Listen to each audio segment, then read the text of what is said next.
The Communist Party of India, Marxist CPIM, has strongly condemned a violent attack on its leaders during a street meeting in Jaipur West Para, Rajnagar West Tripura district, accusing ruling BJP workers of orchestrating the assault. According to the CPIM State Secretariat, the incident occurred around 3:15 p.m. on Saturday when party leaders gathered to address local issues related to roads, drinking water and other essential services. Despite notifying the police and obtaining necessary permissions, no adequate security measures were in place. Senior CPIM leaders including West District Secretary Ratan Das, State Committee member Subhashish Ganguly, SFI State Secretary Sandipan Dap and local leader Malik Tar were among those present.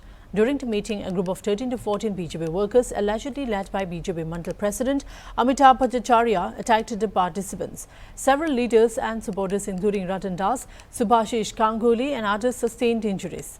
CPIM accused the administration of negligence and claimed that violence was pre-planned. The party filed an FIR naming the attackers but reported no arrests yet.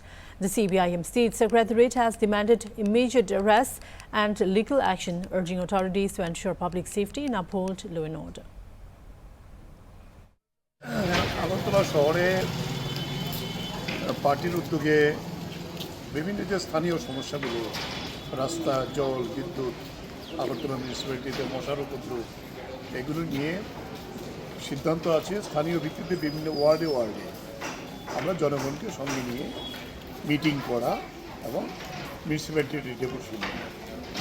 আজকে এরকম একটা meeting ছিল জয়পুর যে ব্রিজটা আছে ব্রিজটার সঙ্গে।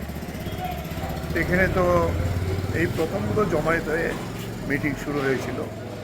Meeting শুরু হয়ে প্রথম জেলা সম্পাদক রতন দাস বক্তৃতা করার পরে সুভাষিস গাঙ্গুলি আমাদের যে প্রাক্তন সদরের সম্পাদক আলোচনা করছিলেন।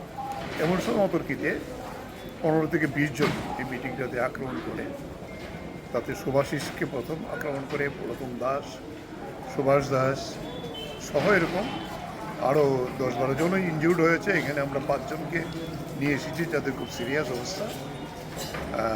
এবং যেটা বক্তব্য আমাদের এখানে স্থানীয় নেতৃত্ব পশ্চিম থানাকে আগের থেকে জানানো হয়েছিল, তো তারা তো সেখানে উপস্থিত ছিল না। এবং পরে অনেকজন বিভিন্নভাবে গিয়ে গোপনে আস্থান করে পুলিশ এখন গিয়ে তাদেরকে সেখান থেকে নিয়ে এসেছেন। আশিস গাঙ্গুলি বক্তব্য রাখছিলেন তখনই আক্রমণটা লাঠি এবং রড ইত্যাদি নিয়ে আক্রমণ করেছে। আর আমাদের তারা তো তাদের হাতে শুধু পতাকাই ছিল, আর তো কিছু ছিল না।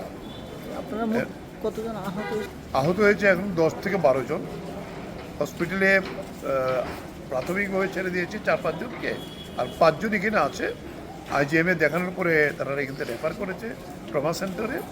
তাদের প্রত্যেকেরই প্রায় হেড ইঞ্জুরি আছে, এখন সিটি স্ক্যান হচ্ছে।